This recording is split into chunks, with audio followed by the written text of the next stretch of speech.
Hey, it's the Empire, Geoboxing Empire, I'm Action Boxing. Now, man, my boy Jermall Charlo, man's back at it again, man, causing turmoil in the sport of boxing. They're just making the fans upset, making them mad. Canelo fans making them mad, making the Canelo fans mad, man. What is he doing? Well, Jermall Charlo recently came out and said that, you know what, I might go to 168, man, and who should I fight, guys? He had a poll, right? He was telling the fans, who should I fight, right? And overwhelmingly, people were talking about how he should fight David Benavidez at 168, right? And then Jermall Charlo was like, nah, you know what? I'm gonna fight Caleb Plant. That's what I'm gonna do. I'm gonna go up and wait and fight Caleb Plant for the 168 belt. And the fans lost their shit, man. They said, fuck that shit, man. We want to see you fight David Benavidez, right? And the reason why this is such a big deal is because Caleb Plant has won the titles at 168. It's the final title, the final puzzle that Canelo Alvarez needs to be undisputed at 168. Not just to have all four major sanctioning bodies, the WBA, the WBO, the IBF, and the WBC, but it will become the first super middleweight champion, 168 super middleweight champion, Mexican champion in boxing history. So not only would he be the first undisputed champion, he'd be the first Mexican undisputed champion, i.e. making history twice, not just being undisputed, but the first undisputed Mexican 168 champion. I know it's a mouthful, I know.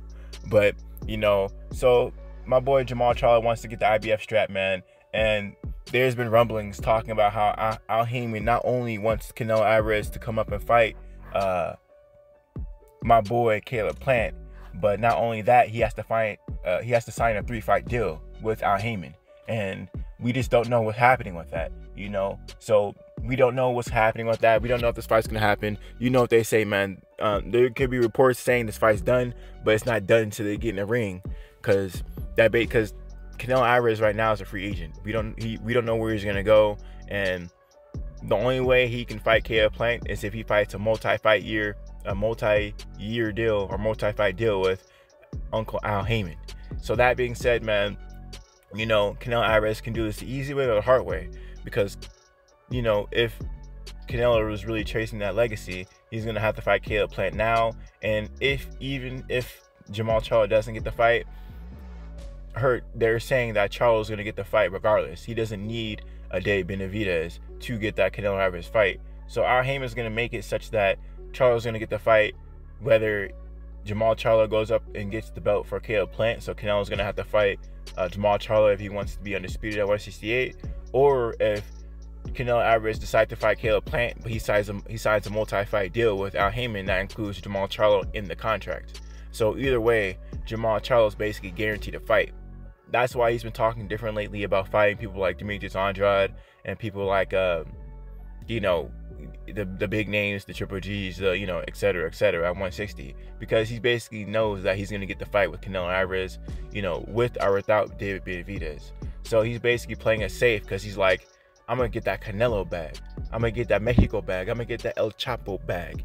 You know, he's like, why take a chance when I'm going to get the bag anyway? And, you know, a lot of people were disrespecting my boy Caleb Sweet Hands Plant. And, you know, people don't even want to see that fight with Jermall Charlo and Caleb Plant, because they don't think much of Caleb Plant, man. Let's just keep it honest. If people really thought that Caleb Plant could beat Jermall Charlo, they would be for it. But people don't really want to see that fight because they think that Jermall Charlo could walk through Caleb Plant. Let's keep it 100. Caleb Plant is a good fighter, but his last performance, you know, he didn't look too great. He was low volume. He didn't throw too many punches, and he was sort of just touching the guy up, you know, patty cake type punch. You know, I don't know what happened in that fight, but he didn't look like he usually does, right?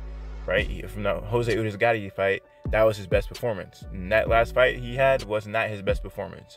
But Caleb Plant is definitely an underrated fighter for sure. You know, when you get bigger, the athleticism drops, and it might not be as flashy, but they still hit hard, right? Some of the best fighters out there aren't that flashy, right? Think of Andre Ward. He was never a flashy fighter. He was just a fundamentally sound fighter. Those 168 fighters are just fundamentally sound, right? Think of Badu Jack. I mean, I can keep naming all these top 168 fighters who went up in weight, but they're just fundamentally sound.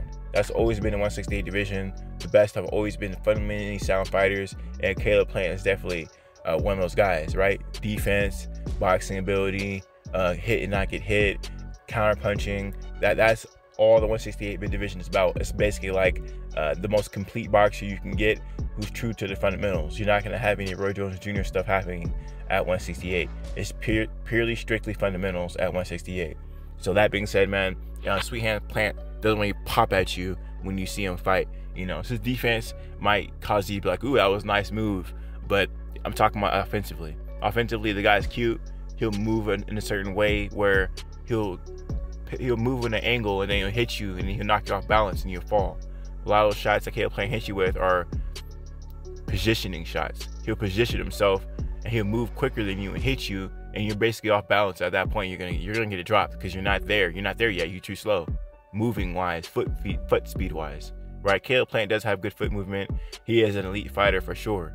So we're gonna see how this whole thing plays out with Jermall Charlo, but he's talking real nice right now. He's talking real nice. He basically said that Canelo fight is basically gonna happen, and there's scenarios that can happen that can make it happen. And as I said earlier, it's either that he could fight Caleb Plant and get the IBF strap and make Canelo fight him to be undisputed, or he can, or Canelo Alvarez can fight Caleb Plant and have a multi-fight deal without HAYMON forcing Canelo to fight my boy Jermall Charlo. So Jermall Charlo is really cool right now, man. He's really nice right now.